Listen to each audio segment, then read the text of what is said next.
자, 오늘 광야에서 함께 7번째 이제 마지막을 향해 가고 있습니다. 그런 생각이 드네요. 제가 8개의 광야를 여러분들과 함께 나누면서 이 8개 중에 어떤 것은 여러분들에게 해당되는 것일지 모르겠습니다. 잘 말씀을 적용하시면 되겠습니다. 그리고 7번째, 그리고 송구영신의 8번째 광야에 대한 말씀을 이렇게 나누게 되는데, 이제 광야가 끝나는구나. 별로 감동이 안 되세요? 광야가 끝나요. 우리의 인생에 광야가 끝나는구나. 저에게는 이제 그런 마음이 들어서 이 8개의 광야를 지나는 동안 이 광야를 잘 지나게 하시는 하나님의 은혜를 고백할 수 있으면 좋겠다는 생각이 듭니다. 제가 성지순례를 이렇게 우리 교인들과 하면서 제 마음에 그런 소원이 드는 게, 경제적인 사정에 따라 다 다르겠지만 우리가 적금을 들어서라도 이 성지순례는 한 번쯤 갔다 오면 이 말씀을 들을 때, 성경을 들을 때 참 도움이 되겠다라는 생각이 들었어요. 지난 2019년에 성지순례에 가서 우리 M뮤직하고 M클래식하고 같이 이렇게 연주를 하면서 예배 시간에 여러분들에게 보여드렸던 음악 시편을 기억하실지 모르겠어요. 저희들이 그 텔단이라고 하는 지역에 도착했을 때 여러 가지 이야기를 듣고 거기에서 연주를 하게 되었는데, 여러분들이 한번 그 짧은 부분을 잠깐 보시고 오늘 말씀으로 이어가려고 합니다. 오늘 말씀과 연관이 되어 있어요.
저를 보세요.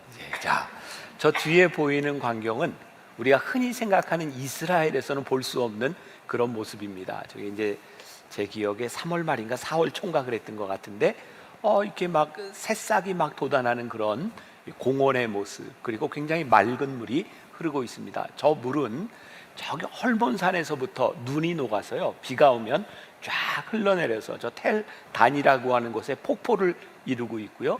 이스라엘에서는 좀채로 볼 수 없는 저 강물이 쫙 흘러서 요단강으로, 갈릴리 요단강으로 이렇게 흘러가는 그런 물입니다. 그런데 몇 해 전에 제가 이제 성지순례를 갔을 때 안내하는 분을 통해 들은 이야기인데,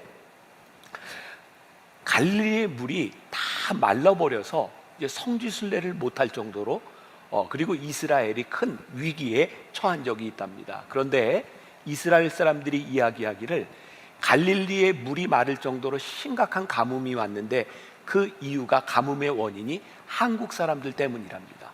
좀 깜짝 놀랐죠. 한국 사람들이 어떻게 그런 영향을 미쳤는가. 이유인즉 성지순례를 하는데 제일 좋은 계절이 언제냐면 3월과 4월입니다. 그때 가면 막 꽃이 피는 그런 광경들을 볼 수 있어요. 우리가 여름 휴가철에 가면 정말 황량합니다. 무지무지하게 덥습니다. 근데 3, 4월에 한국 사람들이 성지순례를 대부분 선호하고 많이 가는데, 그때가 이스라엘의 우기철이랍니다. 근데 한국 사람들이 그렇게 많이 와서 버스 타고 아침에 딱 떠날 때 기도하는 게 다 똑같대요. 하나님, 여행 중에 비가 오지 않게 하여 주옵소서. 이렇게 매년 한국 사람들이 기도하다 보니까 이스라엘이 완전히 가물어서 갈릴리의 물이 다 마르게 되었다. 이 한국 사람들 기도가 이렇게 능력이 있나? 2017년입니다. 이스라엘은 진짜 100년 만에 기근을 맞이했고 갈릴리 호수가 다 말라갔습니다. 그리고 기상청에서 더 심각했던 건 앞으로도 비가 내릴 가능성이 별로 없다는 것이었어요. 그 당시에 농림수산부 장관은 이스라엘 각지에 흩어져 있는 회당에 편지를 보내서 비가 오도록 기도해 달라고 요청을 했고, 그해 12월 28일 예루살렘의 통곡의 벽에 모여서 사람들이 비가 오게 해달라는 기도를 하게 됩니다. 그리고 놀랍게도 비 소식이 전혀 없던 그 나라에 1월 1일 비가 오기 시작했는데 홍수가 날 정도로 메말랐던 갈릴리의 물이 다 채워지는 그런 비가 내리게 되었어요. 자, 오늘 본문 말씀 여러분들이 읽었는데 저게 무슨 말인가? 주인공의 이름이 나오지 않았는데 오늘 주인공은 엘리야입니다. 제가 왜 이런 물에 대한 이야기, 가뭄에 대한 이야기를 꺼냈는가?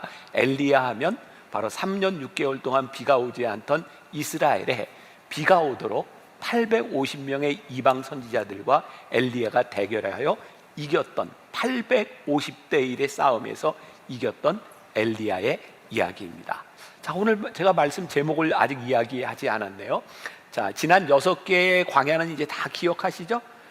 바로 크리스마스 때 우리가 상실의 광야를 이야기했고요. 오늘은 믿음이 흔들리는 침체의 광야에서 라고 하는 제목으로 말씀을 나누려고 합니다. 그러니까 오늘 말씀을 듣는 분 중에 내가 어느 순간에 침체에 빠져서 믿음이 흔들리고 있어 라고 생각하는 분들에게 오늘 그 광야의 이야기를 하게 되겠고, 그 광야를 우리가 어떻게 벗어날 것인가, 이 말씀을 우리들의 삶에 적용하면 좋을 것 같습니다. 오늘 엘리야에게 찾아온 그 침체의 광야를 여러분들이 잘 아실 거예요. 850대 1로 영적 싸움을 해서 엘리야가 이겼습니다. 승리를 했으면 기뻐야 될 것 같은데 그 승리로 인하여 엘리야는 침체에 빠져들게 됩니다. 여러분, 참 놀랍게도요, 우리들의 삶에는 내가 승리했다고 하는 순간에 우리들이 영적 침체로 빠져들 때가 종종 있는 것 같습니다. 믿음이 흔들린다, 이 말은 우리들이 침체의 광야를 지나게 된다고 하는 것은 전혀 어색한 것이 아닙니다. 왜냐하면 오늘 본문의 주인공인 엘리야도 바로 그 길을 갔으니 말입니다. 아니, 엘리야가 침체의 광야에 빠져서 믿음이 흔들렸다라고 하는 말은 어쩌면 어울리지 않는 말처럼 들립니다. 왜냐하면 선지자 중에 가장 위대한 선지자 하나를 꼽으라면 엘리야를 꼽습니다. 엘리야는 예수님이 이 땅에 공생애를 사실 때 사람들이 예수님을 보고 혹시 엘리야가 아닙니까? 라고 오해할 정도로 예수님이 행하시는 기적을 보면 누가 떠올랐어요? 엘리야가 떠올랐어요. 그리고 예수님이 3명의 제자를 데리고 변화산에 올라갔을 때 그 환상 중에 그 변화산에서 누구를 보죠? 모세와 엘리야를 보고 제자들이 여기에다가 초막셋을 짓고 삽시다 라고 이야기했던, 그러니까 모세, 엘리야, 이게 어떤 위치에 있는 사람인지를 우리들이 알게 되죠. 그런데 그 엘리야가 믿음이 흔들리고 침체에 빠졌다라고 하는 이 말은 어쩌면 또 우리들에게 위로가 되는 말이기도 합니다. 엘리야는 어떤 사람인가? 성경에 엘리야에 대한 족보나 이런 게 별로 나와 있지 않습니다. 그런데 엘리야라고 하는 이름 앞에 수식어로 하나 딱 붙은 게 있어요. 뭔지 아세요? 우리가 별로 기억도 하지 못하는 수식어입니다. 자, 열왕기상 17장 1절을 보겠습니다. 열왕기상 17장 1절에 이런 말씀이 있어요. 길르앗에 우거하는 자 중에 디셉 사람 엘리야가 아합에게 말하되, 여기에 엘리야는 누구라고요? 디셉 사람이라고 되어 있어요. 성경에는 누군가를 설명하기 위해서 누구의 아들이라고 하는 말과 지명의 이름을 따죠. 예수님 앞에는 뭐가 붙었었어요? 나사렛 예수. 예수님이 나사렛에서 자랐거든요. 그럼 디셉 사람 엘리야라고 하는 것은 무슨 의미냐면 엘리야가 디셉에서 태어났든지 디셉에서 자랐다는 거예요.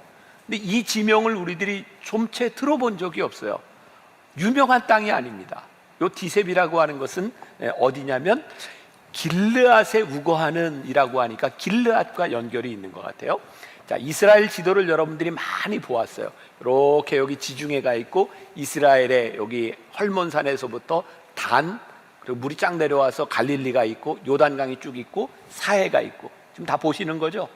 믿음의 눈을 들면 보이는 게 있어요. 자, 이렇게 여기 이스라엘 지도 보이시죠? 여기 요단강이 쫙 있고, 대개 이 지도에서 딱 이 지도를 나누는 중요한 말이 하나 있는데 트랜스 요르단이라고 하는 말이에요. 여기 요단강을 끼고 요단강 서쪽 이쪽이 가나안 땅이고요. 요단강 동쪽을 트랜스 요르단이라고 하는데 이쪽은 가나안 땅이 아니에요. 이스라엘 백성들이 이렇게 가나안 땅을 점령하기 전에 바로 머물렀던 곳이 요단강 동쪽 길르앗이라는 곳이 있습니다. 근데 여긴 굉장히 기름진 땅이에요. 목축하기에 좋은 땅이에요. 바로 이 길르앗의 디셉이라는 땅이 있는 거예요. 그러니까 여기 이스라엘도 아니에요. 소위 말해서 이 엘리야라고 하는 사람은 요즘 말로 듣보잡이에요. 듣보잡 아시죠? 지금 뭐 검색을 해보시든가. 듣보잡이에요. 그런데 이 엘리야가 이 듣보잡이었던 엘리야가 하나님 앞에 위대한 선지자로 쓰임을 받았는데, 야고보서 5장 17절에 보면 야고보서는 이런 이야기를 해요.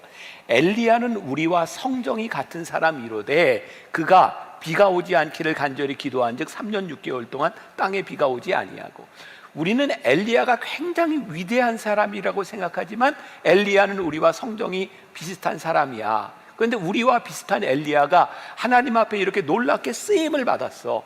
그러니 이 놀랍게 쓰임을 받은 엘리야가 믿음이 흔들리고 영적 침체에 빠졌다고 하는 것이 좀채 이해가 되지 않을 것 같지만 그럴 수 있어. 자, 오늘은 엘리야의 영적 침체의 광야, 그것이 우리들에게도 올 수 있고 우리들이 이것을 어떻게 벗어나느냐에 대한 말씀을 나누게 되는 거예요. 자, 믿음이 흔들릴 때 우리는 인생의 광야를 경험해요. 특히 우리 하나님을 믿는 사람들에게 우리 믿음이 흔들리는 것처럼 심각한 광야는 없을지 모르겠다는 생각이 들어요. 자, 오늘의 이야기, 갈멜산에서 벌어진 영적 전투에서 엘리야가 승리하는 이야기죠. 자, 여기 전투를 하는데 엘리야가 어느 정도 승리를 했느냐. 놀라운 일은요, 열왕기상 18장 33절과 33절부터 35절까지 말씀, 우리 같이 한번 봉독해 볼까요? 자, 시작. 또 나무를 버리고 송아지에 각을 떠서 나무 위에 놓고 이르되 통넷에 물을 채워다가 번제물과 나무 위에 부으라 하고, 또 이르되 다시 그리하라 하여 다시 그리하니, 또 이르되 세 번째로 그리하라 하여 세 번째로 그리하니 물이 제단으로 두루 흐르고 도랑에도 물이 가득 찼더라.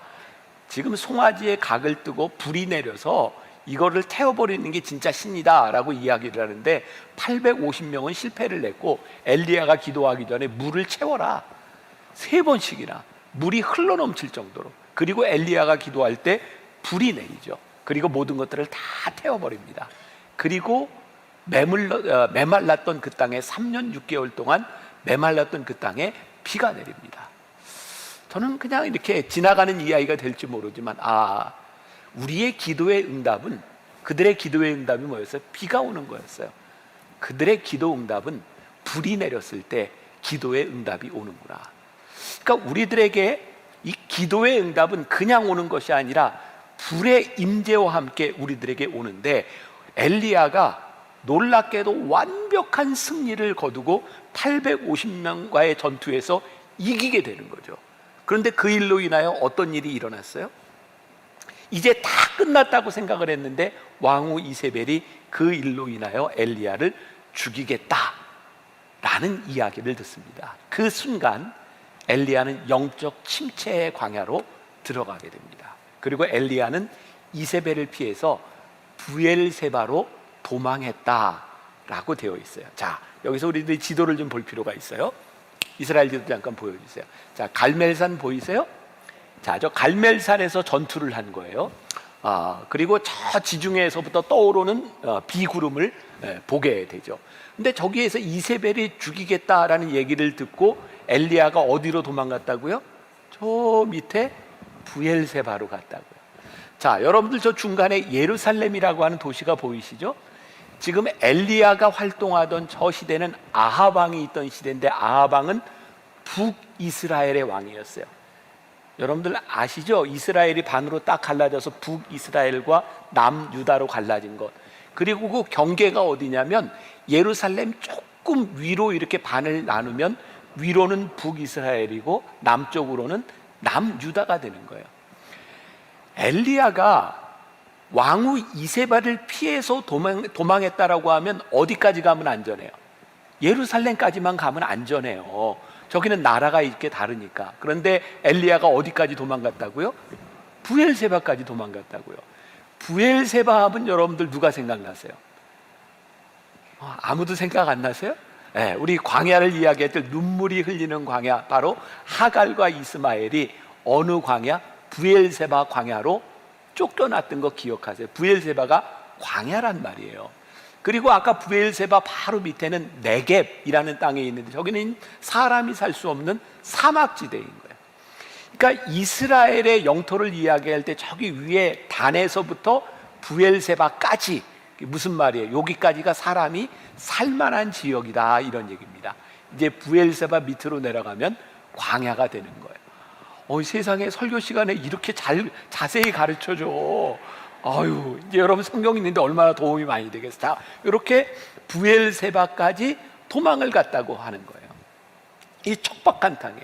자, 문제는 왜 이 엘리야는 부엘세바까지 도망을 가게 되었는가? 예루살렘까지만 도망을 가도 되는데 단순히 이세벨을 피해서 도망간 것이 아니라고 하는 것을 우리들이 보게 되는 거죠. 자, 열왕기상 19장 4절에 보니까 광야로 들어가 하룻길쯤 가서, 아니 게다가 광야로 들어갔는데 하룻길쯤 가서, 그리고 어떤 말씀이 있냐면 죽기를 원하여 이르되, 엘리야가 부엘세바에서 하룻길쯤 광야로 쑥 들어가서 죽기를 원하여 이르되, 엘리야가 나귀도 타지 않고 낙타도 가져가지 않고 물도 음식도 준비하지 않고 하룻길쯤 광야로 쑥 들어갔다.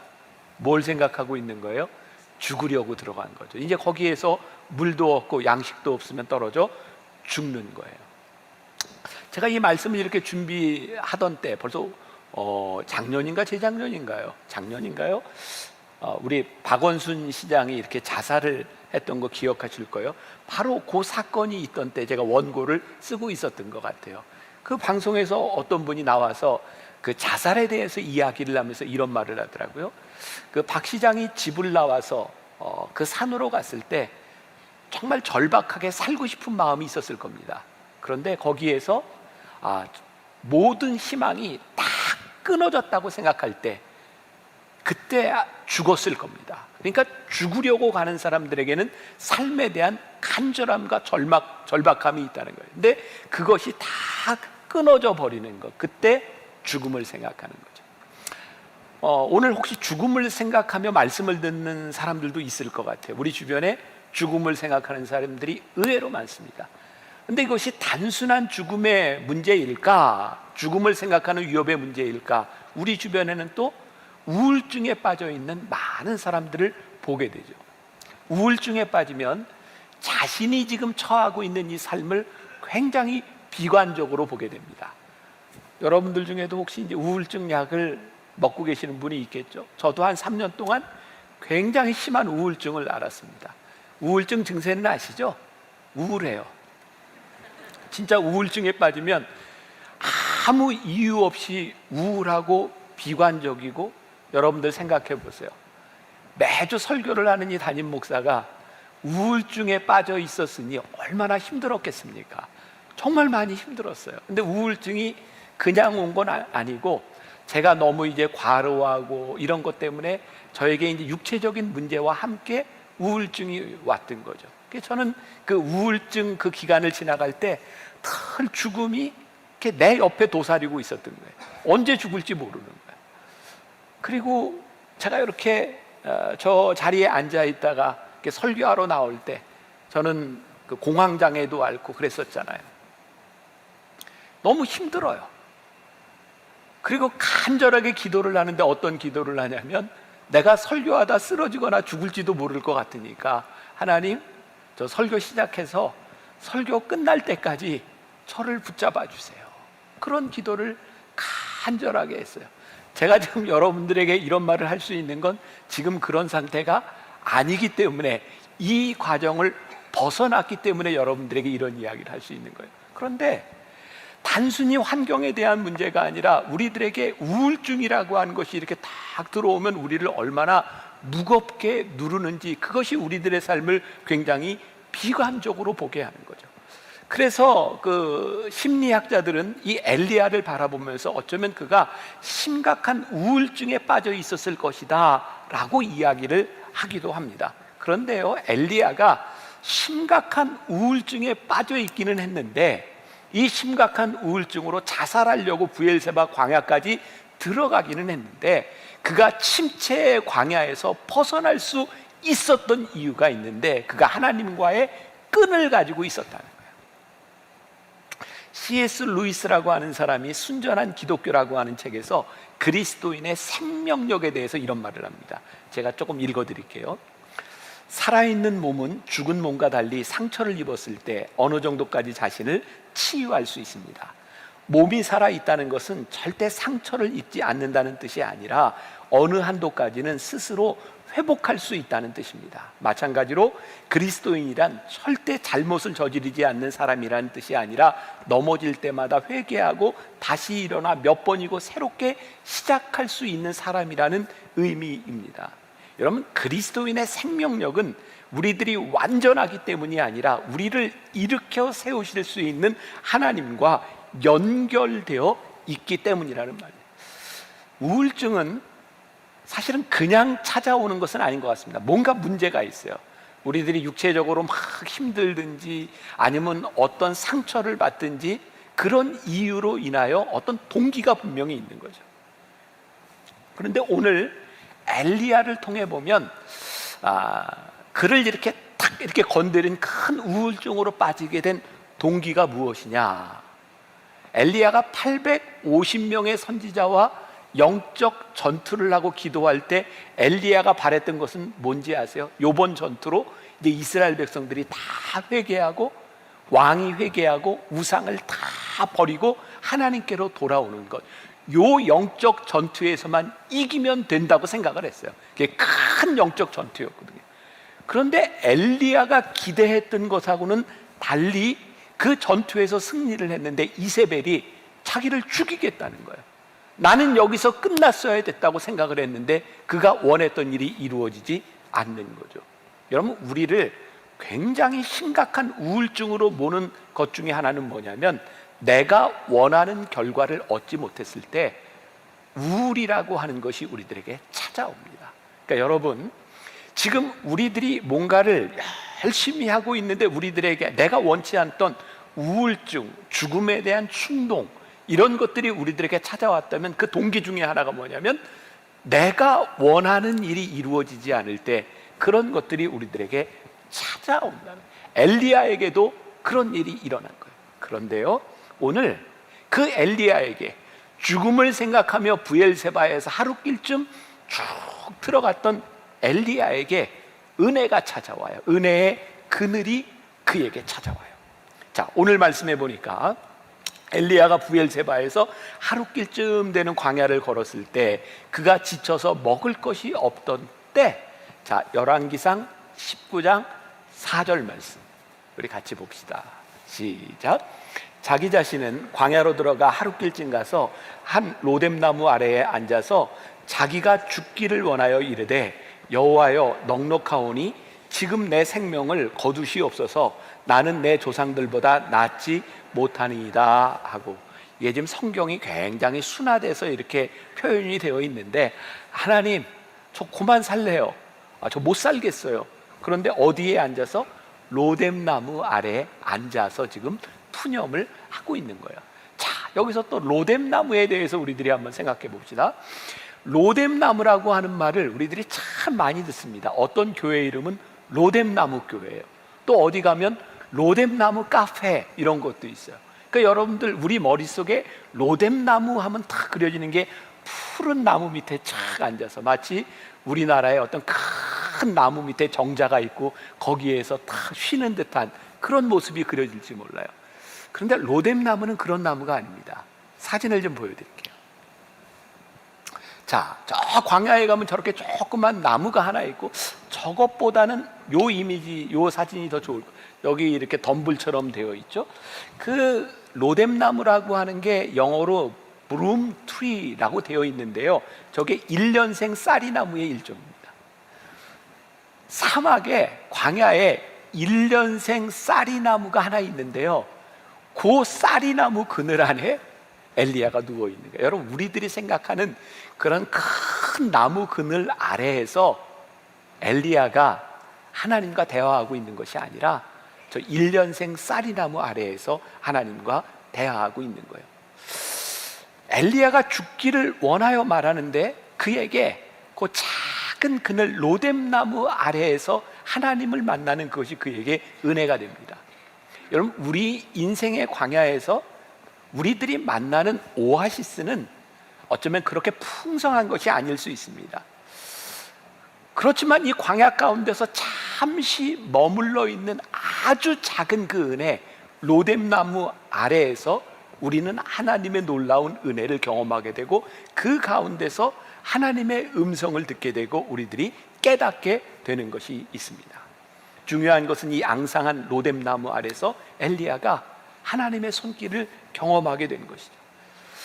아주 중요한 교훈을 얻습니다. 우리 인생에서 영적인 침체에 빠져 있는 그 순간이 왔다면 아주 작은 그늘 아래서 우리들이 쉴 수 있는 마음을 얻는 것이 중요하다. 저는 오늘 말씀을 전하면서 그런 생각도 돼요. 하나님, 오늘 이 설교를 듣고 있는, 아니 영상으로 미디어를 통해서 예배를 드리는 누군가에게 오늘 이 시간이 로뎀나무가 되게 하여 주옵소서. 어제 토요 예배를 드리는데 어떤 분들이 그런 글자들을 남겼어요. 아마 요 말을 전할 때쯤인 것 같아요. 저는 만나교회 토요 예배가 제 인생의 로뎀나무입니다. 너무 감사했어요. 누군가에게 로뎀나무가 된다고. 여러분들 주변에 있는 누군가에게 우리가 영적으로 작은 로뎀나무가 되기 시작할 때 그것에서 우리들의 생명을 살리는 일들이 일어나요. 자, 열왕기상 19장 5절 말씀. 로뎀나무 아래에 누워 자더니 천사가 그를 어루만지며 그에게 이르되 일어나서 먹으라 하는지라. 작은 그늘 아래 누워서 엘리야가 잠을 잘 때 천사가 그를 어루만지며 먹을 음식과 마실 물을 주었어요. 저는 여기서도 굉장히 중요한 적용점, 교훈을 얻게 되는데, 그게 뭐냐면 그 부엘세바 광야에서 하룻길 처음 가서 로뎀나무에 이렇게 누워있는 그 엘리야를 보며 성령께서 엘리야를 발로 툭툭 차면서 네가 선지자인데 기도해 임마, 일어나, 금식해, 기도해, 이렇게 하지 않았어요. 성령님이요, 그의 아픔과 그의 어려움을 보시고 어루만져 주셨어요. 저는 그런 생각이 들어요. 우리 주변에 영적 침체에 빠져 있는 사람에게 우리가 가서 기도 안 하니까 그렇지, 기도해, 이런 말도 틀린 말은 아니지만 얼마나 힘들고 아플까 보듬어주고 위로해주고 먹을 것을 갖다주고 물을 갖다주고 위로하는 것이 그 마음을 참 많이 위로해 줄 수 있는 방법이겠다라는 생각이 들기도 해요.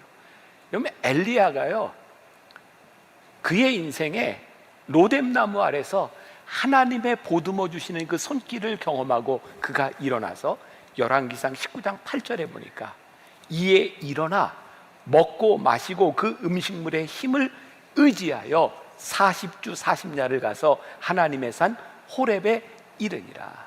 그리고 엘리야가 거기에서 세미한 하나님의 음성을 듣고 다시 재파송돼요.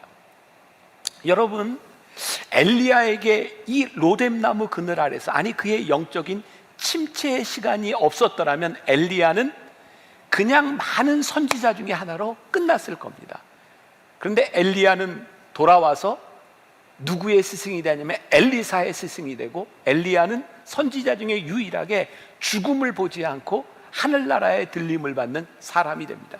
그러니까 우리들이 지금 생각하고 있는 엘리야의 위대함이라고 하는 것은 이 침체의 광야를 벗어나 그가 살았던 선지자의 모습으로 인하여 우리는 엘리야의 위대함을 생각하게 되는 거죠. 엘리야가 겪었던 영적 침체의 시기가 없었다면 지금의 엘리야가 존재하지 않았다.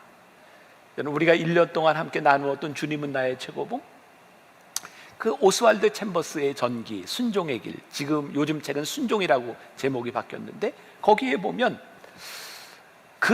그의 삶의, 오스왈드 챔버스의 삶의 4년의 영적 암흑기라고 하는 게 나와요. 참 신기하죠. 그는 영적 암흑기를 지나고 있었는데 사람들은 그걸 눈치채지 못했어요. 여전히 오스왈드 챔버스는 열심히 사역했고 사역의 열매도 있었어요. 근데 오스왈드 챔버스는 그 시간을 나의 영적 암흑기라고 표현하고 있어요.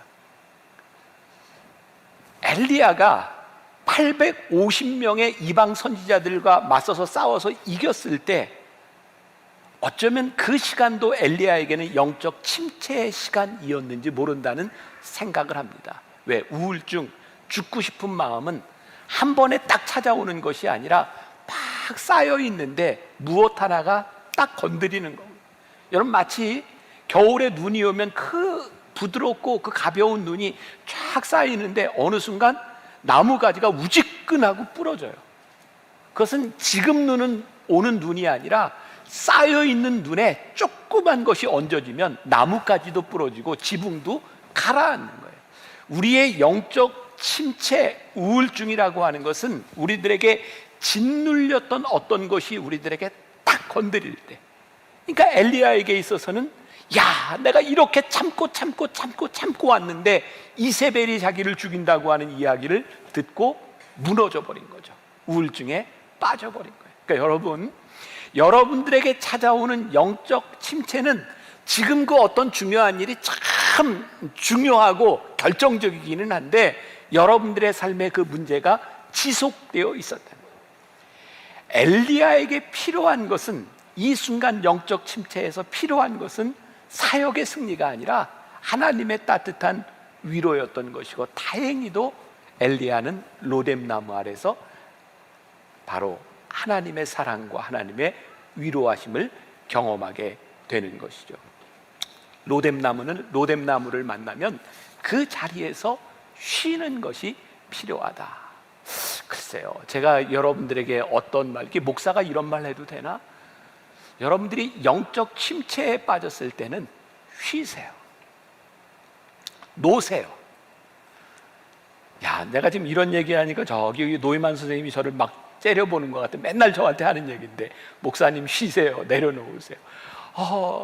저 지난주에도 사실은 링거를 2번이나 맞았거든요. 지난주에 여기 이제 앉아서 설교하고 너무 힘들어서 저에게도 참 필요한 게 이 로뎀나무라는 생각이 돼요. 하나님, 제가 건강하게 사역하기 위해서 저에게 쉼과 하나님의 위로가 필요한데 그게 쉽지 않은 거예요. 내가 이래도 되나? 그런데 우리들의 인생에 쉼이 필요하다.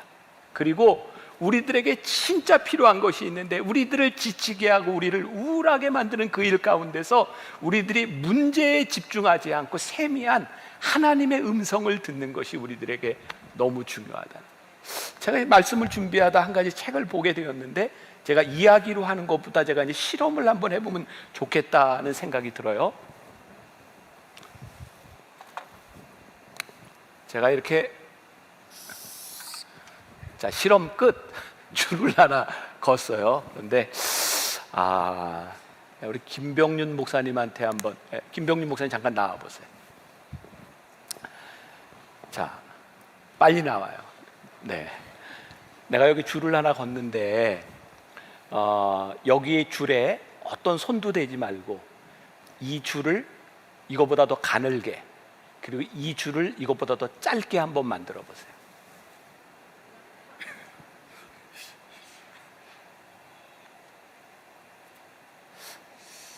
이거 손대지 말고, 이거 손대지 말고.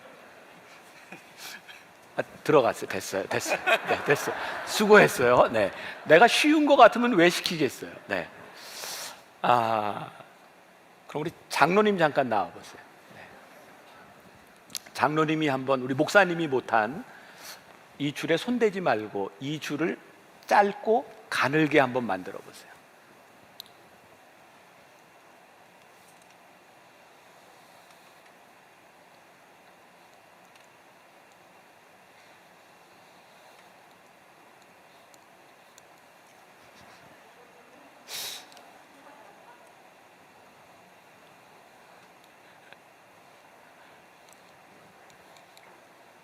어이, 장로님 이렇게 한 번에 하면 우리 짠 게 다 티가 나잖아요.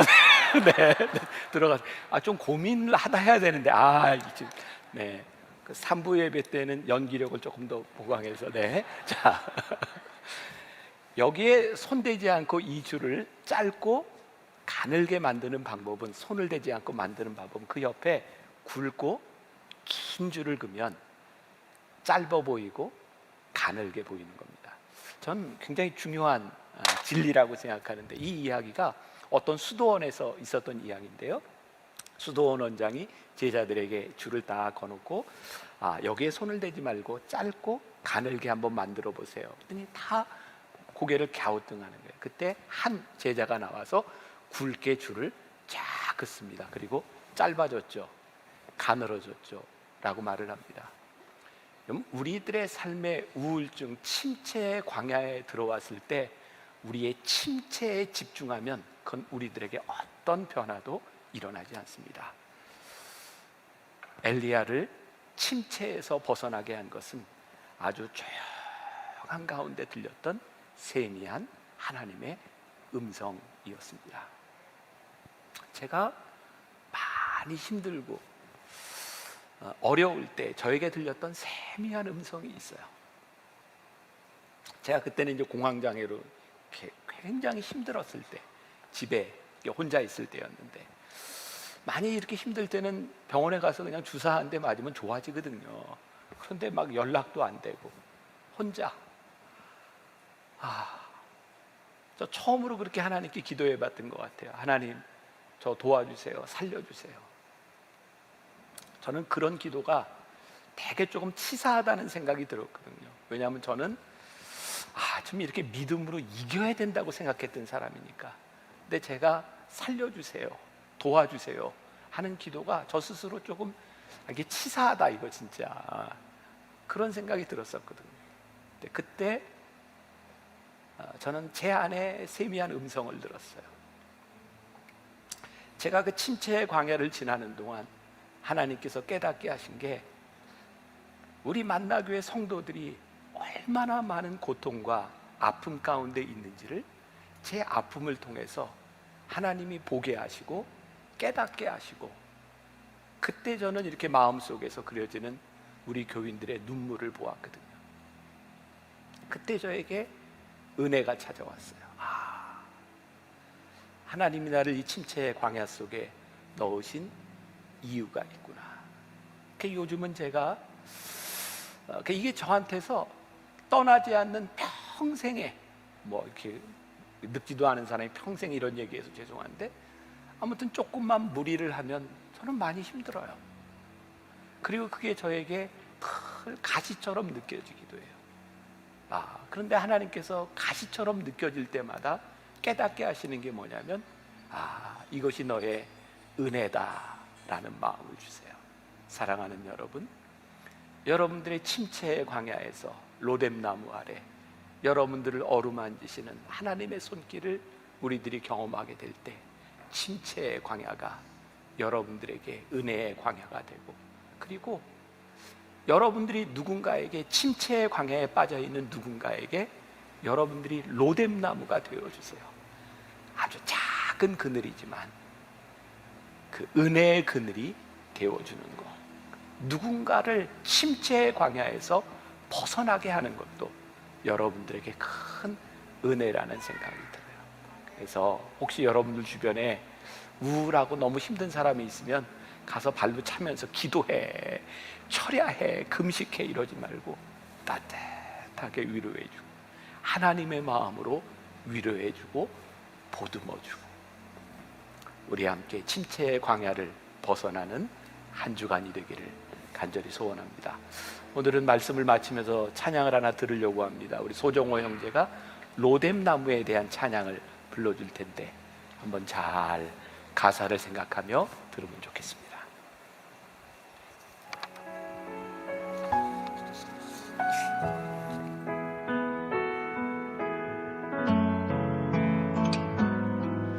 내가 스스로 광야에 들어가 여기 로뎀나무 아래 아래서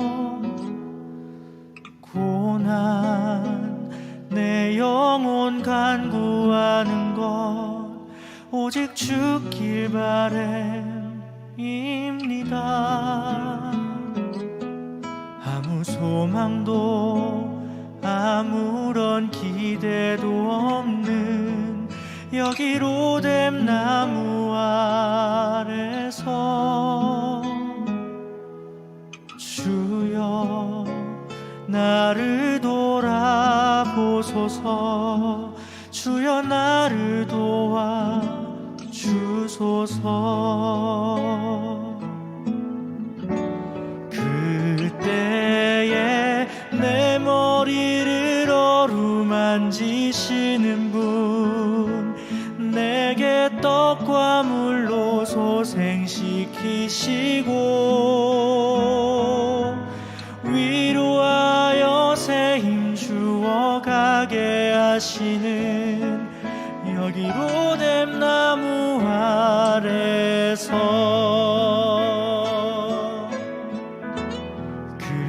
그때에 내 머리를 어루만지시는 분, 내게 떡과 물로 소생시키시고 위로하여 새 힘 주어 가게 하시는 로뎀 나무 아래 하나님, 낫게 하소서. 주 이름으로 내 영혼의 소원 응답하소서. 낫게 하소서. 주의 손으로 여기 로뎀 나무 아래서 낫게 하소서. 주 이름으로 내 영혼의 소원 응답하소서. 낫게 하소서. 주의 손으로 여기 로뎀 나무 아래서 여기 로뎀 나무 아래서 여기 로뎀 나무 아래서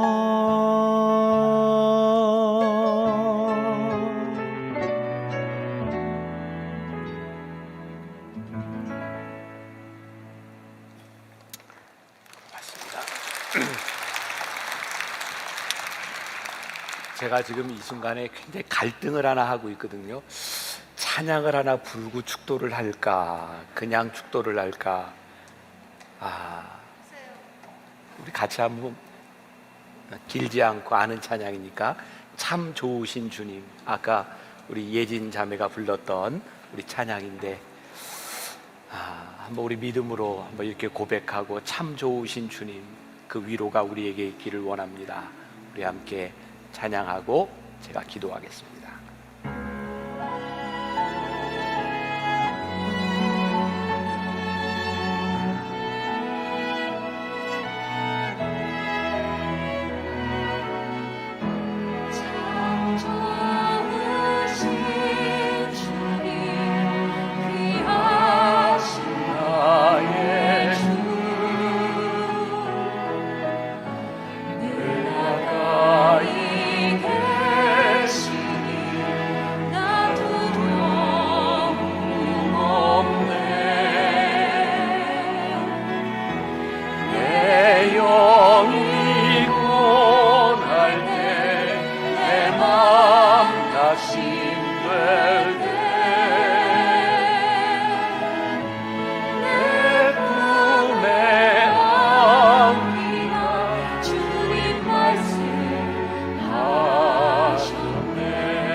주만을 지어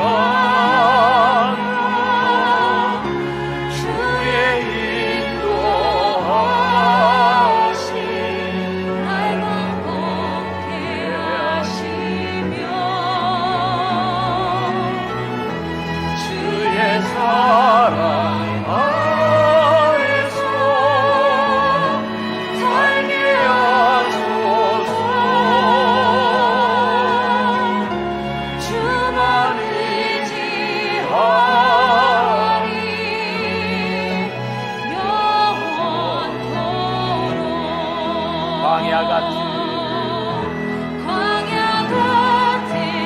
데서 주만 의지하며 주의 인도하심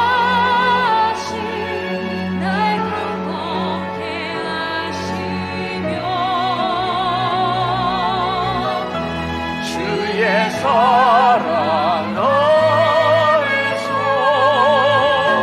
달게 하소서 주만 의지하리 영원토록.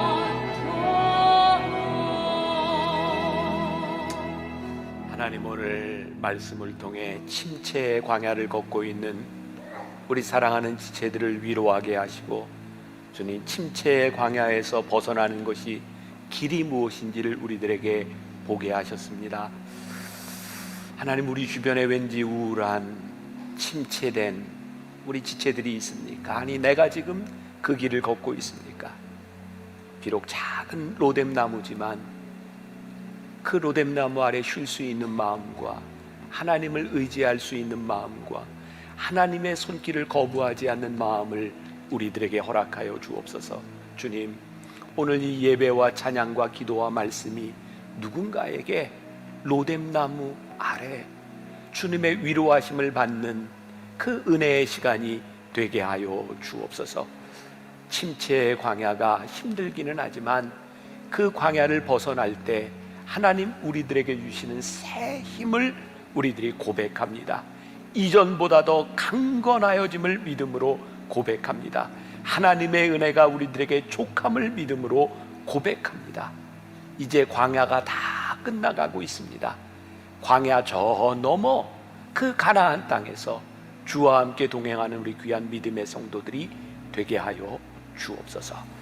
지금은 우리 주 예수 그리스도의 은혜와 하나님 아버지의 무한하신 사랑과 성령의 인도하심이 침체의 광야에서 로뎀나무 아래 하나님의 손길과 음성을 경험하며 나아가는 당신의 사랑하는 모든 백성들 위해 지금부터 영원까지 함께 하시기를 간절히 축원하옵나이다. 아멘.